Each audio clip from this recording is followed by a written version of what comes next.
আজকে আমরা যেটা শিখব সেটা হচ্ছে আমরা যে কোনো সংখ্যা দিয়ে যদি শূন্যকে ভাগ করি সেক্ষেত্রে আমরা অ্যান্সার শূন্য পাই। তো আজকের টপিকটা হচ্ছে যদি আমরা কোনো সংখ্যাকে শূন্য দিয়ে ভাগ করি, সেক্ষেত্রে আমরা কি লিখব? সেক্ষেত্রে আমরা লিখব কি এটা অসঙ্গত অথবা অসীম। কোনটা লিখব? কোনটা সঠিক? তো সেই বিষয় নিয়ে আজকে তোমাদের ভিডিওটা বানানো। অনেকে আমাকে কমেন্ট করেছে, স্যার আমরা অসঙ্গত লিখব না অসীম লিখব, অর্থাৎ এর মিনিং হচ্ছে আনডিফাইন্ড লিখব না ইনফিনিটি লিখব। বোঝা গেছে? তো কোনটা সঠিক হবে এই বিষয় নিয়ে আমরা আজকের ভিডিওটা তোমাদের বানাচ্ছি, যে কোন জিনিসটা সঠিক হবে। কারণ এই কনসেপ্টটা আমাদের ক্লিয়ার রাখা উচিত যে শূন্যকে কোনো কিছুতে ভাগ করলে আমরা কত পাবো।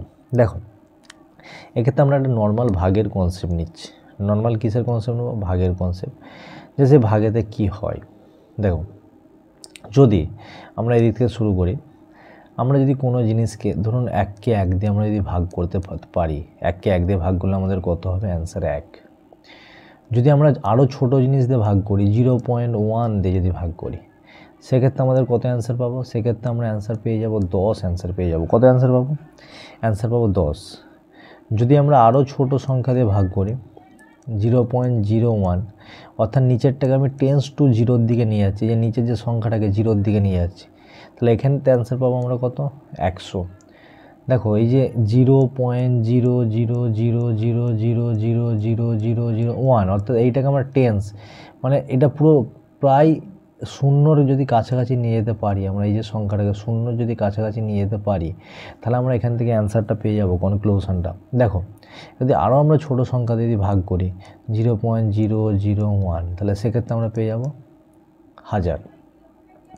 আর একটা যদি বাড়াই 0.0001, একের গায়ে কটা শূন্য পেয়ে যাবো আমরা? 4টে শূন্য পেয়ে যাব। তাহলে এখান থেকে কত আসছে? 10,000। তাহলে এইবার এরকম নিচের যদি এরকমভাবে চলতে যদি 1কে এমন একটা সংখ্যা দিয়ে ভাগ করি 0.0000000, মানে এরকম ইনফিনিটি 0 সংখ্যক দিয়ে যদি ভাগ করি, ইনফিনিটি পর্যন্ত নিয়ে যাই, অর্থাৎ অসীম পর্যন্ত, মানে অসংখ্য 0 পর্যন্ত নিয়ে যায়, মানে এই 0টা যদি ডট করে চলতেই থাকে, এখনও যদি 0টা চলতে থাকে, তারপরে যদি 0.1 এরকম বসাই, তাহলে তোমরা অ্যান্সার কী পাবে? এইখানে অসংখ্য সংখ্যা পেয়ে যাবে, 0.0000000 এরকম চলতে থাকবে ইনফিনিটি, তারপরেও 0.00000 বসে যাবে। তাহলে এই পুরো জিনিসটাকে আমরা একেবারে নিয়ে নিচ্ছি অসীম। কী নিয়ে নিচ্ছি? ইনফিনিটি নিয়ে নিচ্ছি। মাথায় ঢুকে যায়? তাহলে এরকম ভাগটা করতে যদি আমরা আস্তে আস্তে ছোটো সংখ্যা দিয়ে ভাগটা করতে যাই, মানে অসংখ্য যদি এইদিকে ছোটো সংখ্যা বসাতে যাই, তাহলে আমরা এইদিকে অসংখ্য বড় সংখ্যা পাবো। হয়েছে? সে অসংখ্য মানে বড় সংখ্যাটাকে আমরা কী নাম দিচ্ছি? প্লাস ইনফিনিটি নাম দিচ্ছি। মাথায় ঢুকে যায়? কী নাম দিচ্ছি? প্লাস ইনফিনিটি নাম দিচ্ছি। তো অনেকের অ্যান্সার হওয়ার কথা যে স্যার কত তাহলে অ্যান্সার হবে? তাহলে আমরা যেটা সঠিক শিখেছি যেই যে অ্যান্সারটা, তাহলে এখানে অ্যান্সার হওয়ার কথা আমাদের কি? এক্ষেত্রে অ্যান্সার আমাদের সঠিক হয়ে যাওয়ার কথা অসীম সঠিক অ্যান্সার হওয়ার কথা, ইনফিনিটি অ্যান্সার হওয়ার কথা। কিন্তু না, দেখো কেন না নয় সেটা আমি বলছি। তো যদি এটা আমরা দুদিকের কেস দেখি, দুটো জিনিস হতে পারে। দেখো, একটা আমরা সর্বদা এদিকে প্লাসের দিক ধরি, একটা এদিকে মাইনাসের দিক ধরি, আবার একদিকে প্লাসের দিক ধরি, আবার এদিকে মাইনাসের দিক ধরি। তো কেউ বললো আমি প্লাসের দিক দিয়ে ভাগ করব না, আমি মাইনাসের দিক দিয়ে ভাগ করব। সুতরাং যদি আমরা মাইনাসের দিক দিয়ে ভাগ করি, সেক্ষেত্রে অ্যান্সারটা কত হবে? দেখো, এইদিকে আমরা প্লাসের দিকে ভাগ করে গেলাম। যদি সেকেন্ড কেসের ক্ষেত্রে আমরা মাইনাসের দিকে ভাগ করি, কেউ বললো আমি এরকম ভাগ করব, 1/1 = 1। কেউ বললো স্যার আমি যদি এখানে -1 দিয়ে ভাগ করি, তাহলে এখানে অ্যান্সার হবে -1। কেউ বললো স্যার 1/-0.0 বা শুধু 0.1 যদি করি, 0.1, তাহলে সেক্ষেত্রে অ্যান্সার হবে 10। বা কেউ বললো 1/-0.01, সেক্ষেত্রে অ্যান্সার হয়ে যাবে -100, এটা হবে -10। আবার কেউ যদি ভাগ করে -0.001, সেক্ষেত্রে অ্যান্সার হবে -1000।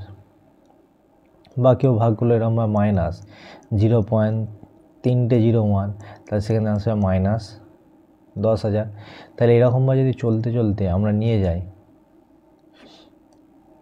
আরও দূরে সংখ্যাটা নিয়ে যাই, -0.0000000 এরকম ডটে ইনফিনিটিটা 0 বসিয়ে তারপরেও 0 0 0 বসিয়ে আমরা যদি 1 বসাই তাহলে সেক্ষেত্রে এখানে অ্যান্সার কত হবে -10000000000 যেরকম চলতে চলতে চলতে ইনফিনিটি চলবে, চলার পরও শূন্য চলতে থাকবে, হ্যাঁ কি না? তাহলে এই পুরো সংখ্যাটাকে আমরা কী নিয়ে নিচ্ছি, এই পুরো সংখ্যাটাকে আমরা নিয়ে নিচ্ছি মাইনাস ইনফিনিটি। কত নিচ্ছি? অসম পর্যন্ত যদি চলতে থাকে তাহলে সেই জিনিসটাকে আমরা নিয়ে নিচ্ছি মাইনাস ইনফিনিটি। তো দেখো, কেউ হচ্ছে পজিটিভ দিকে গেল একটা অ্যান্সার পেলো, আবার কেউ নেগেটিভ দিকে গিয়ে একটা অ্যান্সার পেলো। যখন আমরা এককে পজিটিভ দিয়ে সংখ্যা দিয়ে, মানে এখানে প্লাস ভি পজিটিভ সংখ্যা দিয়ে ভাগ করে করে আমরা কী অ্যান্সার পেলাম, সেক্ষেত্রে প্লাস ইনফিনিটি মানটা পেলাম। আবার কেউ মাইনাসের 0-র দিকে গিয়ে গিয়ে আমরা কী অ্যান্সার পেলাম, তাহলে মাইনাস ইনফিনিটি অ্যান্সার পেলাম। তখন প্রশ্ন আসতে পারে, তার মানে এই পুরো সংখ্যাটাকে, এই পুরো সংখ্যা যেটা আমরা লাস্ট অবধি গেলাম, এটা প্রায় 0-র সমান। কার সমান? এটা প্রায় 0-এর সমান। 0-এর কি সমান? বোঝা গেছে? তাহলে 0 সমান পজিটিভ দিকে গিয়ে আমরা প্লাস ইনফিনিটি পেলাম, 0 সমান মাইনাসের দিকে গিয়ে পেলাম মাইনাস ইনফিনিটি। তো তাহলে কোনটা সঠিক? কেউ বলবে স্যার আমি প্লাস ইনফিনিটি নেবো, কেউ বলবে স্যার আমি মাইনাস ইনফিনিটি নেবো। কেন? মানুষ তো একে অপরের সঙ্গে বিতর্কে জড়াতে চায়। সুতরাং কেউ বলবে স্যার আমি 1/0 অ্যান্সার নেবো প্লাস ইনফিনিটি, কেউ বলবে আমি 1/0 এই অ্যান্সারটা নেবো মাইনাস ইনফিনিটি। তো সুতরাং প্লাস ইনফিনিটিও নেওয়া হচ্ছে না, মাইনাস ইনফিনিটিও নেওয়া হচ্ছে না। তাহলে সেক্ষেত্রে আমরা পুরোপুরি অ্যান্সারটা কী পাচ্ছি? পুরোপুরি অ্যান্সারটা হয়ে যাবে আনডিফাইন্ড। বোঝা গেছে? অর্থাৎ অসঙ্গত। মানে কোন অ্যান্সারটা সঠিক হচ্ছে সেই অ্যান্সারটা আমরা নিতে পারছি না। তাহলে এক্ষেত্রে আমরা কি কনক্লুশনে দাঁড়ালাম? এক্ষেত্রে আমরা এটা কনক্লুশনে দাঁড়ালাম যে 1/0 = অসঙ্গত। মাথায় ঢুকেছে? কী অ্যান্সার পেলাম আমরা? অসঙ্গত, নট অসীম। নট অসীম। কেন? অসীমের দিকে গেলে প্লাস ইনফিনিটিও নিতে হবে, মাইনাস ইনফিনিটিও নিতে হবে। তো আশা করি ছাত্রছাত্রীরা তোমাদের কনসেপ্ট ক্লিয়ার হয়েছে যে 1/0 দিয়ে ভাগ করলে আমরা কি পাবো, কোনটা সঠিক বা কোনটা ভুল। তো যদি ভিডিওটা ভালো লেগে থাকে অবশ্যই লাইক করো, শেয়ার করো, সাবস্ক্রাইব করো এরকম ভিডিও পাওয়ার জন্য। ধন্যবাদ।